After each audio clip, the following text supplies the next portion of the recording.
Number 10, demonic boy photo. Alright, scary as hell right off the hop. It doesn't matter where or when, but odds are you've seen this photo at some point in your life. It's pretty haunting, it's kind of hard to forget. Check it out. You know when you see a photo, sometimes you just get bad vibes, like it registers in your brain as something real and scary. You want to find something about this photo that looks fake, but it's hard. This photo here was taken inside the Amityville house back in 1976, the real house. It appears to be a young boy with glowing white eyes. Kind of hard to forget. It was taken with automatic cameras equipped with infrared, so nobody actually took this themselves, it was just set up. It makes it even creepier that the boy looks like he's peeking around the corner. Makes my heart race just looking at that photo right there. A photographer named Gene Campbell operated this and got this photo. See, Gene was working with paranormal investigators Ed and Lorraine Warren at this time, the famous duo, now rocking the big screen Conjuring universe. They were on this case in real life. This photo was then revealed 3 years later on the Merv Griffin Show. Imagine tuning in, watching TV on the Merv Griffin Show, and then all of a sudden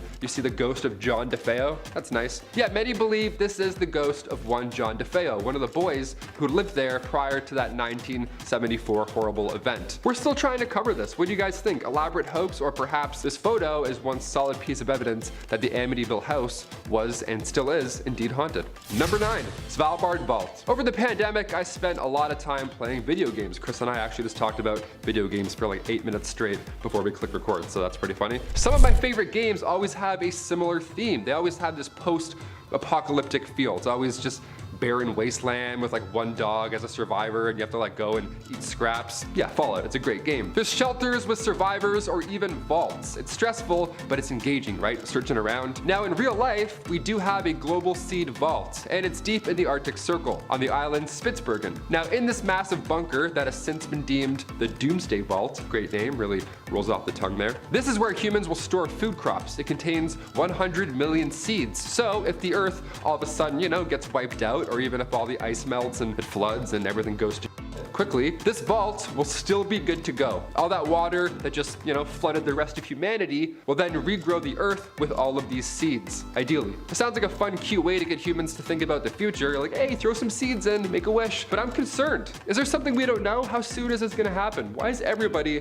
involved in this little seed heist? Number 8, Pluto's Gate. Number 8, Pluto's Gate. It rhymes, what's up? Also known as the Gate to Hell. Okay, that's horrifying. These ruins discovered in Turkey back in 1965 are beautiful, but they're also cursed. Historians believe that the site is the ancient city of Hierapolis, and if you're thinking about visiting these eerie ruins, well, you better leave the family pet at home. Yeah, any and all animal that enters these ruins, they also meet instant death. Sparrows were tossed in, and then they immediately stopped breathing and they dropped. This was horrifying locals, so they had to resort to science. Scientists have figured out the solution, and it's still pretty haunting. They measured the CO2 concentration, and it turns out while the sun is up, it burns away the gas, but at night, when the temperature drops significantly, the CO2 becomes heavier than that of air. Then it creates this deadly gas cloud on the floor, and then when the sun rises back up again, the concentration of CO2 hits 35%, so it's deadly enough for animals and sometimes even humans. Yeah, just stay away from anything called the Gates of Hell. How about that? That's pretty sound advice just to play it safe. Number 7, The Lady of Raynham Hall. This one's a classic. If my grandma was still alive, she would have loved this one. If you haven't seen this photo, it's gonna live rent-free in your head from here on out. This spirit is said to haunt Raynham Hall in Norfolk, England. Nice. My old home. Not Norfolk, but I have English family. What's up? This tale kicked off back in 1936 after a photo went around through Country Life magazine. I guess that's its way of going viral back then, right? This photo shows a spirit, apparently, wearing a brown gown, hence where her name comes from, the Brown Lady of Raynham Hall. Just casually floating down a staircase. That's lovely. Imagine seeing this in real life. I'm sweating doing this list. Legend has it that the ghost is that of Dorothy Townshend. She was the sister of Robert Walpole, the first Prime Minister of Britain back in 1676. Some reports say the image is a result of long exposure, just gone awry, but either way, I don't like looking at this photo, so let's move on. Great. Number 6, the Gates of Guinea. Another bad portal to another bad place. The souls of the dead have to go somewhere, and depending on your beliefs, that somewhere could either be beautiful, it could be peaceful, or it could be absolutely terrifying. Who knows, one of the three. In the world of voodoo, that place is an underworld called the Gates of Guinea. And here is the front door. Yeah, located in Louisiana, this tomb, that of voodoo priestess Marie Laveau, is apparently the entrance to these deep waters, this twilight realm. And some voodoo followers try and open these gates to access the souls of the deep. And apparently the goal after that point would be to use the dead almost like zombies, like your own little personal zombie army. So that's horrible, I guess. Number 5, backseat driver. This photo here is from 1959, and it certainly looks like it. It was taken by a lady named Mabel Chinnery, and the photo at first glance is just a classic 60s shot of a man in a car. That man was Mabel's husband. Now the man in the back seat, however, we have no idea who that is. Apparently they weren't there in real life. Her husband was the only one in the car at that time. And also, that's a pretty tough angle. If you wanted to recreate this photo with your friends after work, it would be hard. You have to really line something up there. Some Edgar Wright shot has to happen, you know what I mean? It's like he's appearing to us through the seat almost. So either this is a lie, and there was indeed a man sitting in the back left seat, or like Mabel believes, this is her dead mother-in-law. Now, if she had said father-in-law, I'd think maybe it's a spirit, but this for sure looks like an older man with a collar. So we don't know. A lot of ghosts just like to hang around. Honestly, Mabel, just see a priest, just to be safe. Number 4, ghost pilot. Oh, this one gives me the absolute creeps. I'm hoping it's just a friendly ghost, but really, you never know. I never know. I don't know. I don't want anything to do with any ghost, but sometimes they're friendly, apparently. Any sort of spirit, I don't welcome. There, I said it. The ghost pilot is a photograph that shows a spirit from 1987, when a woman named Mrs. Sayer was visiting an airfield in England. So of course she did the tourist thing and she got a photo in the cockpit, as we all do. Especially now after seeing Top Gun, I'd be like, yo, get a photo with me. But while you're sitting in there getting that tourist photo, do you ever think of who may have sat there before? It's kind of creepy, right? People swear the Titanic was a cursed ship and that spirits were responsible for the ship's bad luck. I personally believe it was the iceberg, but you know, I'm open. Next time you want to sit in the pilot's seat, look around for spirits. This image was developed and it appears somebody or something is in the helicopter with Mrs. Sayer. Yeah, nothing like finding out after, eh? Oh. Number 3.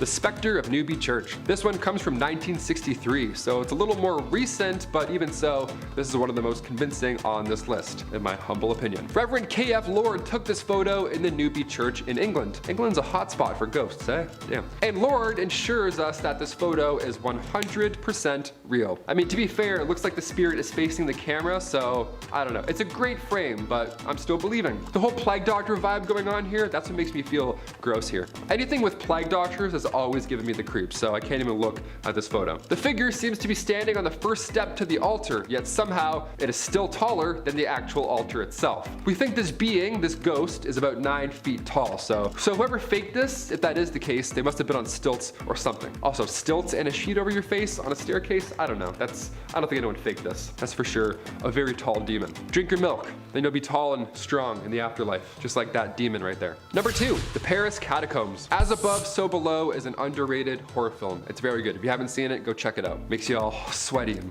not nice. In the movie, a team of explorers accidentally go too deep when exploring the Paris Catacombs, and in turn they have to face their own hellish nightmare. I'm not going to give anything away. Well, this is not too far-fetched, it seems. In what feels like a never-ending maze, the tunnels underneath Paris stretch for hundreds of miles. See, originally the tunnels were built for Paris stone mines, but near the end of the 18th century, it turned into something a little more haunting. Cemeteries at this point in history were starting to fill up, and I mean that in a literal sense, like bodies. It was gross. We didn't know what to do, right? Humans didn't figure out the cleanliness thing for a while, so bodies would be laying on the side of the road. So the solution here was to use these catacombs, right? These tunnels have been there for centuries, so you might as well put them to good use. And by good use, I mean arguably the scariest basement in the world. Just walls of skulls. What could possibly go wrong? So haunted. Never go in there. So haunted. Do you live in Paris? Have you seen this? Has anyone actually been down there? I want to hear your account. Comment down below, because that's a scary movie, man. That's really not great. And finally, number 1, Chernobyl. One of the greatest nuclear disasters ever in history. On April 26, 1986, reactor number 4 at the Chernobyl power complex exploded due to unstable and low power levels. Reactor 4 had been shut down a day before due to maintenance, and the next day at 1:23 a.m., radioactive debris compiled with fuel and reactor components just rained down all over the building. It's a nightmare scenario. Toxic fumes were carried from the wind, and after just 4 months, 28 workers had died due to radiation exposure. Eventually, they had to evacuate over 100,000 residents, and to this day, that zone is a no-go. Reactor 4 will stay highly radioactive for another 20,000 years, so no time soon. Let's not head back there anytime soon. Kicking off our list at number 10, floating hand. Okay, this one is so scary. Kill those lights. Let's dive into it, right? This photo is from over 100 years ago. Now this time, the photographer may or may not have caught a floating spirit hand in their photo. Yeah, I'll show you the photo. Let me know if you see it at first, right? Take a glance.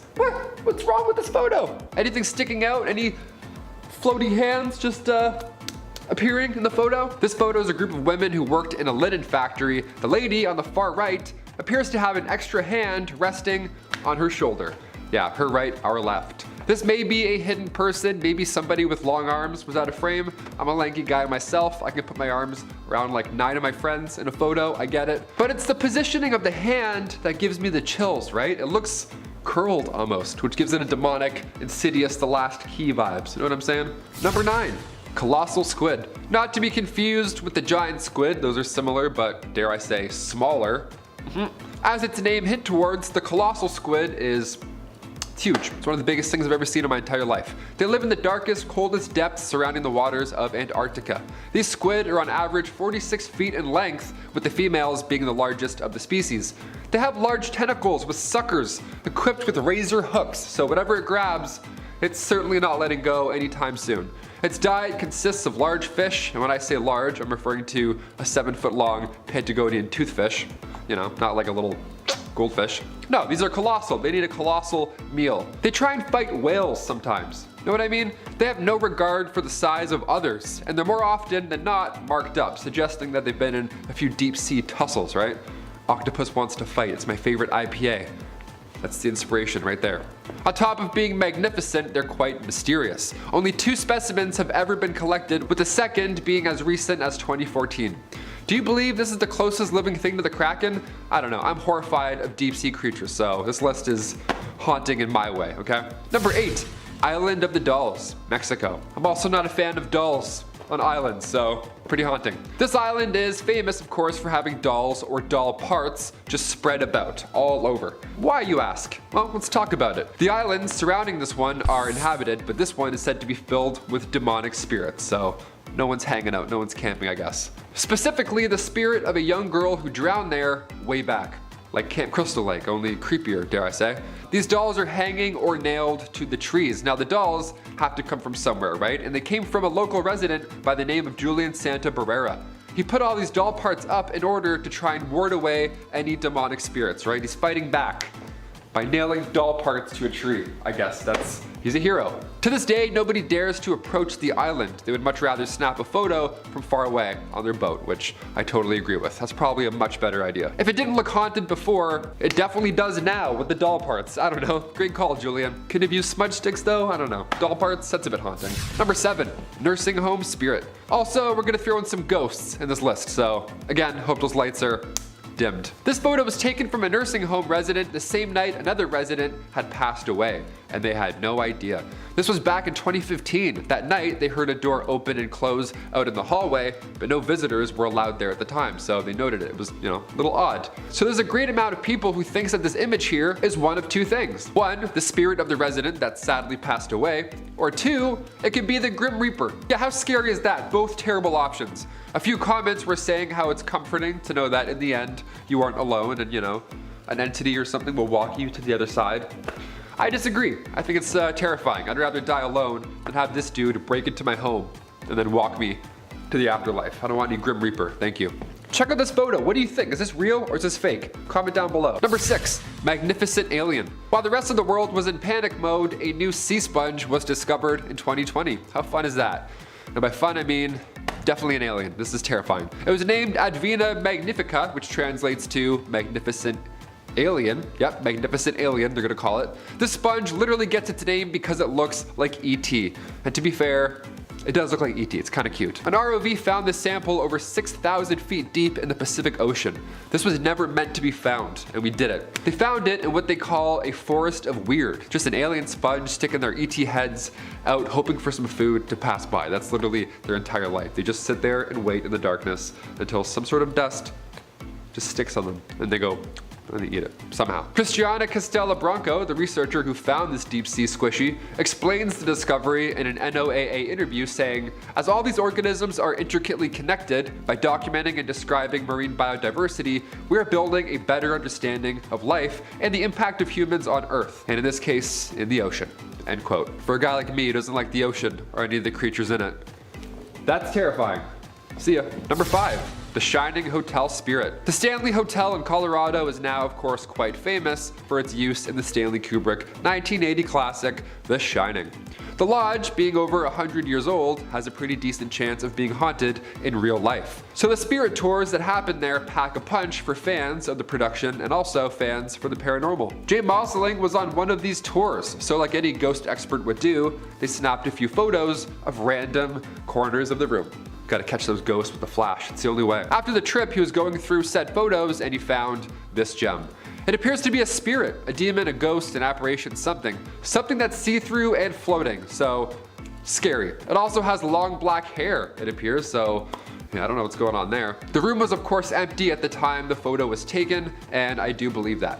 There's no way you could just snap random photos of people and be like, "Oh, I was looking for ghosts, sorry." No, that's illegal, you can't do that. Number 4.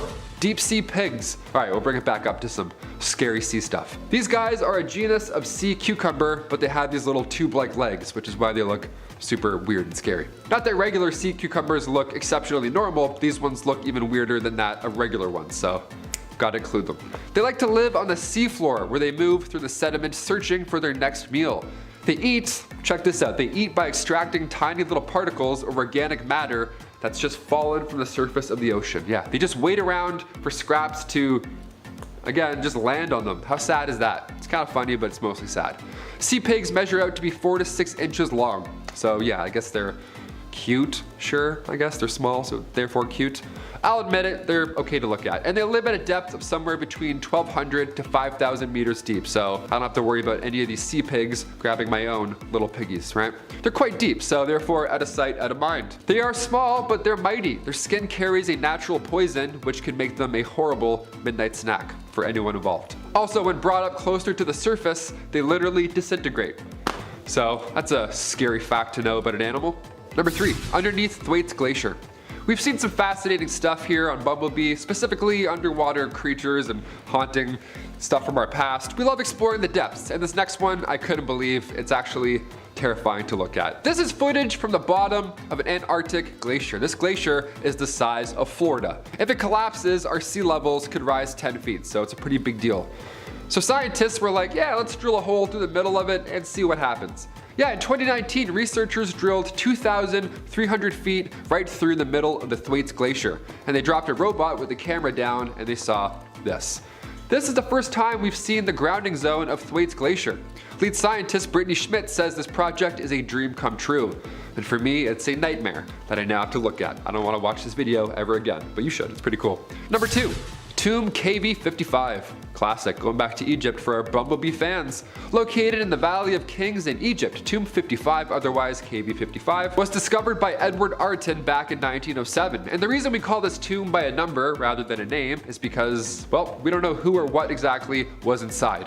Even the walls inside of it, they aren't like other tombs covered in ancient hieroglyphs or, art or anything nice. No, this time there's nothing here. The only hint that remains is one hieroglyph.